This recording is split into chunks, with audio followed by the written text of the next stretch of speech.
What's going on, Movementers? Welcome to Storytime, episode number 10. We made the 10, Jenny. Woo woo! All right. So I guess we're just gonna lighten the load. Yeah, we're gonna hop on into it because past Storytime was kind of heavy. You know what I mean? Mm-hmm. So I feel like we should lighten the load a little bit. Okay. Let's take the lessons of the Bible out of the way, and we just talk about stories. I know it's Father's Day this week. Yes. Sunday. So you know what that means, right? Sunday. I want no kids. That's all I want for Father's Day. That made you a daddy. I know. Ain't that kind of like was it an oxymoron or something like that? Are the Phillies playing this weekend? I don't know. We should see if we can get like cheap tickets. Ah, dang it. Yeah, so I cursed.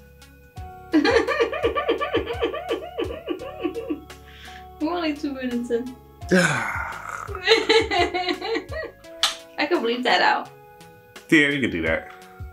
Nah, we just cut it. You need to cut it. You know what's funny? She used to be like, don't curse. Now you cursing more than me. You got me after a 12-hour shift. This is Jenny. Welcome to my world. I work 14 hours. 14 hours. Good for you. Yeah, 14 hours. You see, you don't think I'm like, I just work 14 hours. I'm chippy. Like, no. You are, because you just took a nap. Yeah, that's why I took a nap after actually an easy day. So, what's going on, guys? Hi.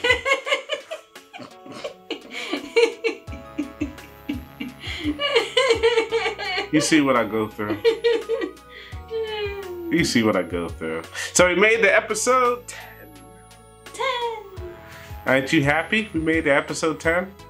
10. I feel that we should lighten the mood. Because the last story time, it was kind of crazy. You know, with all the frustrations that I was going through. And, So I feel that this episode, we should just like take a breather, just have a little bit of fun stories. It's gonna be Father's Day this weekend. On Sunday. Yeah. Sunday. So you know what I want, right? Sunday. No kids. I want no kids. I want to be by myself playing video games, and that's all I want. I'm very simple. I'm very simple. You know they made you daddy, right? I know they made me daddy, but just because, I love my children, don't mean I need to see them every day. You should see the look on her face. I'm just saying for a day though. I can see them for 364 days, just that one day. I just want that one day just to be alone. Enjoy myself. Be like, that show, I'm not going to say his name, but you know what I'm talking about, when dude had the big sandwich coming out of the truck. I'm not going to say his name because you know why. But, if I want that day, go get me a nice little hat, Father's Day. Sunday. So anyway, I wanted to talk about one of on this story time. I wanted to talk about a special story that I had with my dad. I feel as though that I like to talk to about my dad today. And one of the fondest memories I had was actually coming out of 2001 or 2001, as my wife would say. I like 2001. Better. I don't know. I like 2001. 2001. That's it. What were we doing back in 2001? I had hair. I had braids. Shout out to my cousin Tika. Yeah. Yeah. Yeah, I had hair. I was young. I had a Tamagotchi. Really? Yeah. Oh, cool. That's right, because I didn't meet you till like 04. Well, yeah, I was like just entering high school at this point. Just give you a disclaimer. I did not date my wife until she was almost 20. I'm just saying, I just want to say that. Yeah, I think I was like, let's see, 2001. I was almost 20 at that time. So, but anyway, so yeah, so get back to my dad. I was I was living in Georgia at the time, and I was going to school down at Savannah College of Art and Design. Shout out to y'all again. I got another SCAD story for you, because I mean, last time we was talking about the train ride from hell. You know, I was living in Savannah, Georgia at that time. But in 2001, I just got my license. I was a late bloomer. You know, I'm like, I think, when did you get your license? I was 16, fresh 16. Yeah, I got mine when I was like around 20, because I was actually, when I used to live in Georgia, I was riding my bike and it got stolen. And I was like, okay, that's it. You know, I was like, I need another mode of transportation. And actually, I got trained by my mom to drive, and I got my license around the age of 20. And but yeah, my first license was Georgia. I didn't even get a Jersey license. It's cool though. It was cool seeing that license though. So anyway, so yeah, so I just got a car, and that car was probably one of the worst lemons that were ever created. You want to guess what kind of car it was? A LeBaron. How did you know? Did you tell me about the car? I know. I just cheated. But it's not the worst lemon. It's not the worst lemon? Nope. Why? Ford was the worst. Yeah, she had a Frankenstein car. No, my Cavalier was awesome. I mean, my red Ford. Yeah. The red Ford, the one I told you, you just gonna let it sit there because I put like $1,500 on it. Yep. So, but anyway, yeah. So I had an '88 LeBaron convertible. Like, this car was so bad that when my brother and my best friend damaged it, it actually made it look better. I was 2 when that car was created.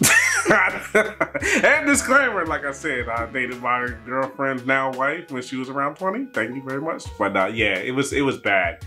Like, I remember when my brother put the car seat with the baby in it, he leaned on the little glass part, and it just broke like right there. I was like, oh Lord. I said that car was just bad. You got free AC.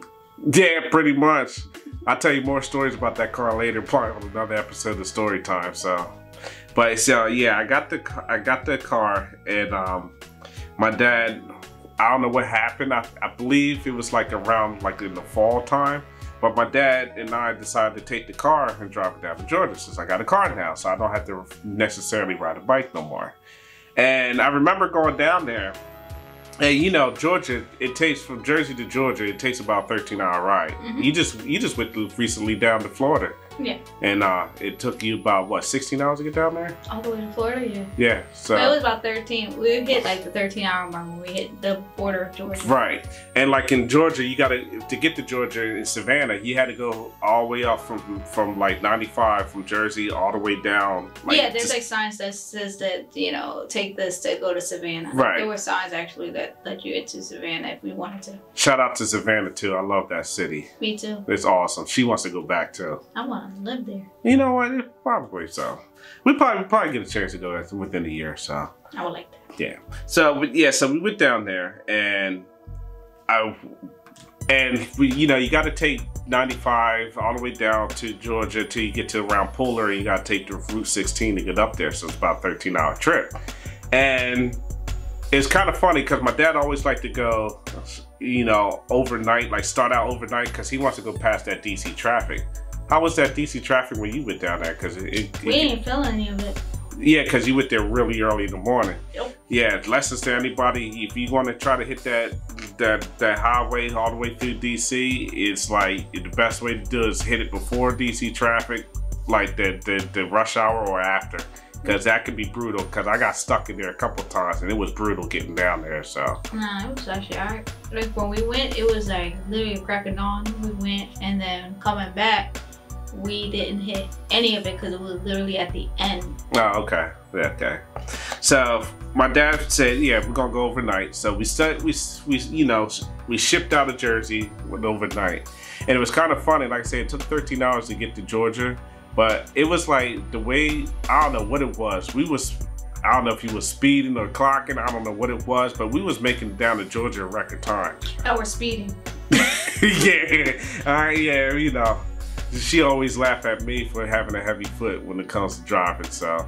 Yes. Yeah, so, but you know, but it was like record time, because we went overnight, and we flew through Delaware, And then we got from Delaware, we got to Maryland, and then we flew through DC and had no problems whatsoever. Like, it was awesome. So we thinking like, oh, we're gonna probably be there like around 11 hours. This is record time. Because my dad wanted the first shift because remember, I was just his new driver. And he didn't want me to drive through Virginia because Virginia has really strict traffic, you know, like traffic enforcements. So it's like he didn't want a new kid to be flying down there because we definitely gonna get a ticket because you know me, I fly. So, but we went down there, went through DC, we went through Virginia. It was just like, yeah, we were flying.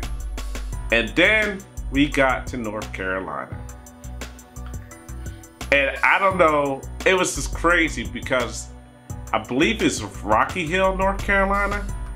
Or, I don't know, I want to say Rocky Hill, North Carolina. As soon as you said Rocky Hill, all I think of is snow.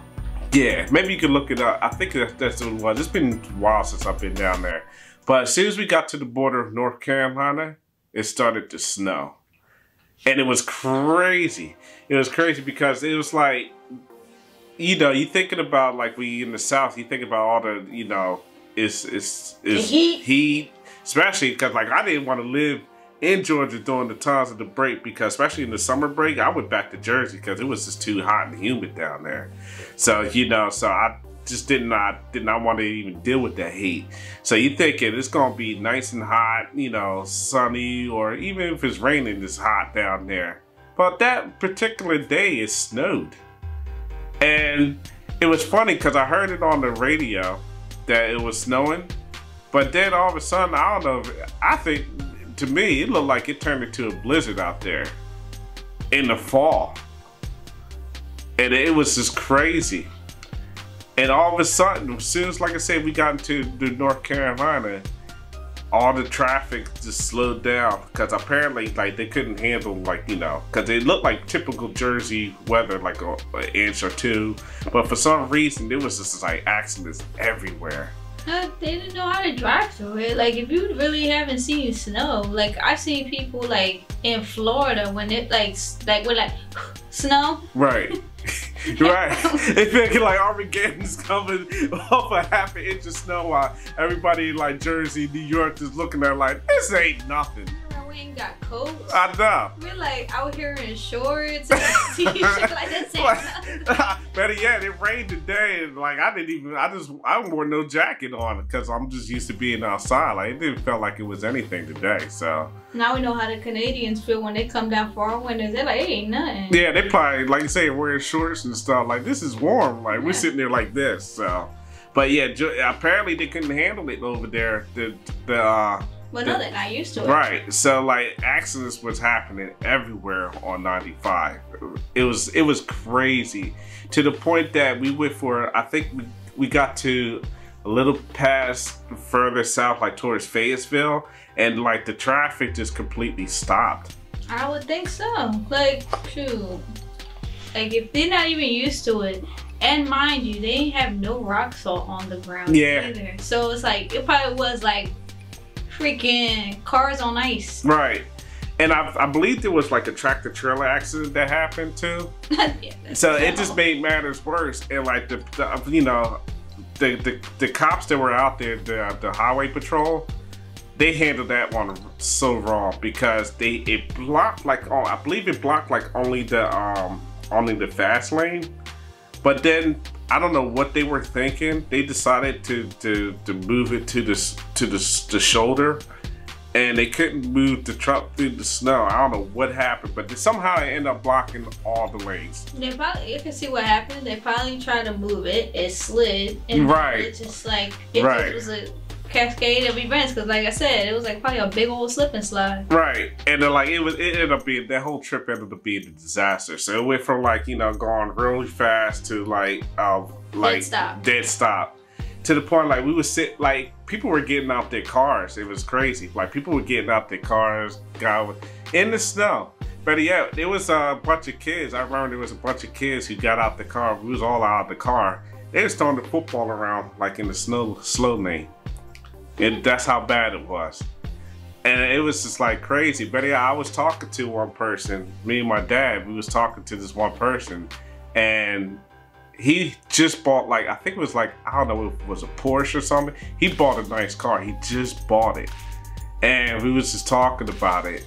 And as soon as like after an hour or two, they decided to open the road. They got the road open. It was a shame because my dad started driving again.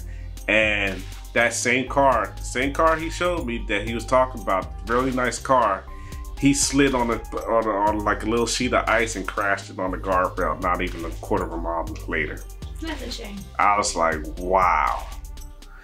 So like it ended up being a disaster, straight disaster. And I remember when I believe I took over, because after that little congestion right there in North Carolina, my dad was like, you know, I'm getting tired, so I'm just gonna go ahead and take over. And like let you take over. So, you know, now it's my turn. And this is like the first time I ever drove on, I believe, on I-95. Like this is like, okay, this is me time. Just got my license, like I'm ready to go. And it was just so crazy. So we got on back on the road. Like I said, the guy crashed his car, felt bad for him. And we just kept going down the road, and he's telling me just drive slow, you know, just drive real slow, let's get through this storm. Even though it felt like it was only an inch in the snow, but you know, it just like I said, the traffic couldn't handle it, and constantly the whole time was witnessing accidents. But yeah, I believe we saw a tractor trailer lose his way, and he slid on the ice and ended up on the side. It was just kind of like crazy. But the cool thing about that was, like, so my dad had, you know, driven, and he was coaching me.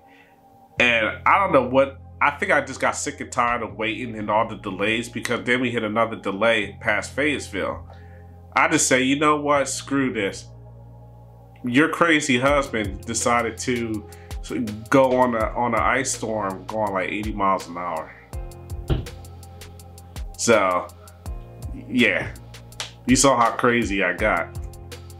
So I started gunning it, right? So my dad's like, slow down. So I'm like, nah. I said, I'm tired of sitting in this car.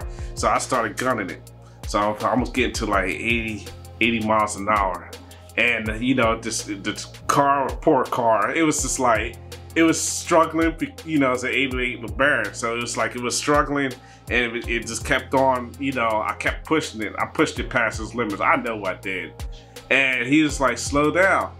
And I was like, nah. I said, I'm not slowing down no more. I said, we're gonna cut through this. So we cut, I'm gunning like 80 in the ice storm. I was crazy back then. So, you know, my dad realized I wasn't gonna stop. So he was like, you know what?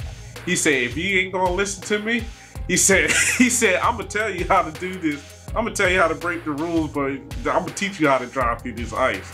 You know what I mean? So he was like, this is what you do. He said, when you hit the bridge, he's like, he's like, when you hit the bridges, ice freezes on the bridges before it freezes on the road. So as soon as you hit the bridge, he's like, just take your foot off the gas, grip the wheel, and coast it through, because you're going to plane. And you know, just grip the wheel. It don't oversteer, so you be hydroplaning and spinning around. So throughout the course of that time, he was just telling me like, this is how you do it. He's like, okay, you ain't gonna listen. We just gonna go ahead and you know, just we're gonna break the rules. I'm gonna show you how to break the rules. So I was gunning it. It ain't breaking the rules. You just, you know, learning from the best. Well, yeah, apparently. So. And it's Bible Man too, so you know where he was going. No, I'll tell you another story about Bible Man later. But he was just like, yeah, just go ahead, go do this, do this, do this. He said, when you get to the thing, make sure you cut it this way. So I was like learning like hard lessons from my dad. First time driving in an ice storm. Training wheels off. Training wheels were completely off. So we was just flooring it, right? And I remember as soon as we get down to Georgia. It was nice and hot. Yeah, it was. As soon as we got to because we went through North Carolina, it was ice. Went through South Carolina, it was ice. And as soon as we got to Georgia, it's like the skies just opened up and it was like nice and sunny. So that ride actually took about, I want to say about 15 hours. Wow. So it ended up being like, you know, possibly 11 hours to now it ended up being 2 hours, maybe 2 to 3 hours over, 15, 16 hours. That's wild. But it was just like crazy. And you know, needless to say that it kind of, when he was teaching me how to like to, you know, to control your vehicle on those icy roads. Yeah. Who knew that I was gonna become a truck driver? Yeah, true. So it's like, if it wasn't for my dad teaching me like stuff about the road, I probably wouldn't be driving in you know, or be scared to drive in ice and snow, not only in the car but in the tractor trailer. So yeah. And you seen like some of the pictures I gave you. Like I drive 53 footers through like 15, 16 inches of snow sometimes. Yeah. When the job doesn't close us down, like we drive. Like I'm not afraid to drive because all the lessons that my dad taught me on that day prepared me for what I was going to do for my profession. So yeah. So like when we got to Georgia, he looked at me like a proud father, like, okay, my son knows how to drive a car.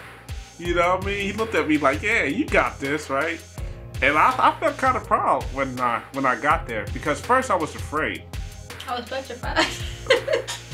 I was afraid. I was petrified. Anyway, so yeah, so you know, so like I was afraid when I first cause I'm like, all right, I gotta prove, cause you know, as a child, you always, even like when you see with Jerry, look dad, this, look dad, I did this. Are you proud of me? So you wanted, like, you know, this, he's giving you the keys to drive, so you know, you want him to be proud of what you do, not like praying for Jesus to, you know. And poor car, he probably looked like the car from Who Framed Roger Rabbit. Yeah, it'll tell you.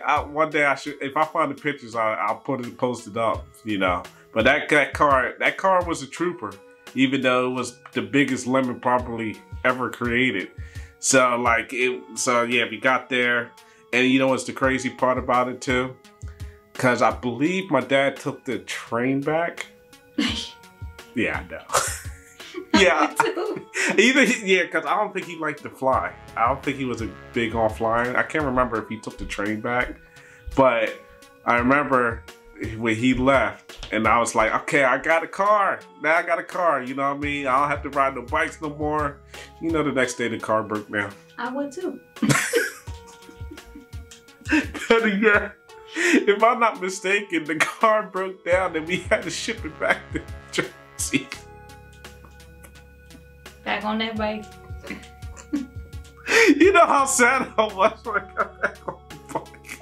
I'm like, I had a car. I only drove it one time and it broke down.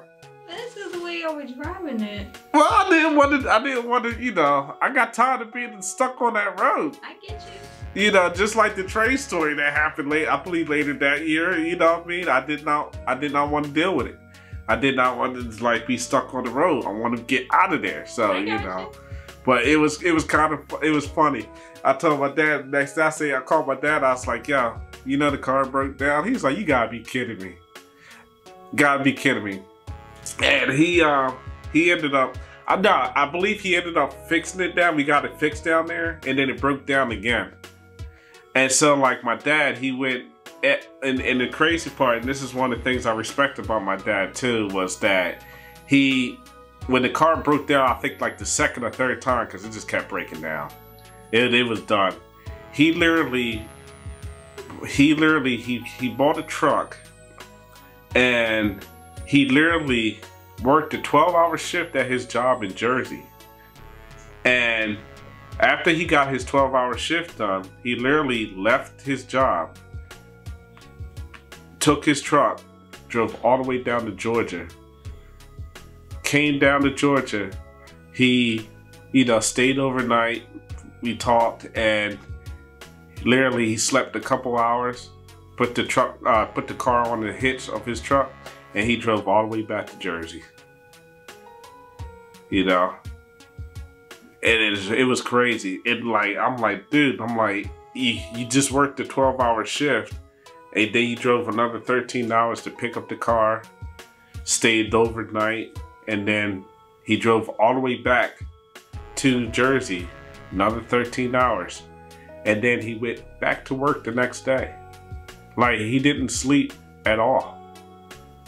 And it was crazy. Like, when I found out, I said, my mom told me, yeah, he went to work. I was like, that's crazy. Like, how do you do that? How you pretty much up for almost 30 hours, you know, cause he didn't work, so you know, but it was just amazing. He like my dad always amazed me, you know what I mean? He was a hard worker, and there was stuff about me and him that didn't get along back when I was early in my 20s. But seeing it as now in my 40s, it's just amazing how God was with him throughout his life, you know what I mean? And it amazed me how God used him. It amazed me how strong he was, how much strength was in him. Not only the strength of his own, but God was with him too, because he became a born-again Christian, I think late in his 30s. Mm-hmm. And it's just crazy when you look back at it now. It was just amazing how God worked with him, how much he endured through his life, you know. And it just gave me a lot of respect for him, you know. And the things that I seen in him, I hope my kids see that in me. You know, I work hard. You know, I don't complain as much, even though it's rough, because you know, Jenny, you know that the times when we started building our household, I worked the whole time when you went to school, and you know, I mean, put the years on my back, not because, you know, it's the duty as a man to take care of the family, but I wanted to represent my dad, you know, just like he represented us by working for us and working his life to the bone. His you know, worked hard to the bone to provide for us. So that's what I try to envision myself. You know, I love my dad, and I love my dad for all the things that he did, but I loved him for everything that he done for me, all the sacrifices that he made. And I just wanted to, you know, lighten the load and discuss that little story, even though like I'm rambling, but it was just amazing. He's an amazing guy. And I love him so much for all the things that he did. So that's about it. You know, just wanted to lighten the load. I think next week, I talked about my dad, but I think next story time, I want to talk about something between me and my son.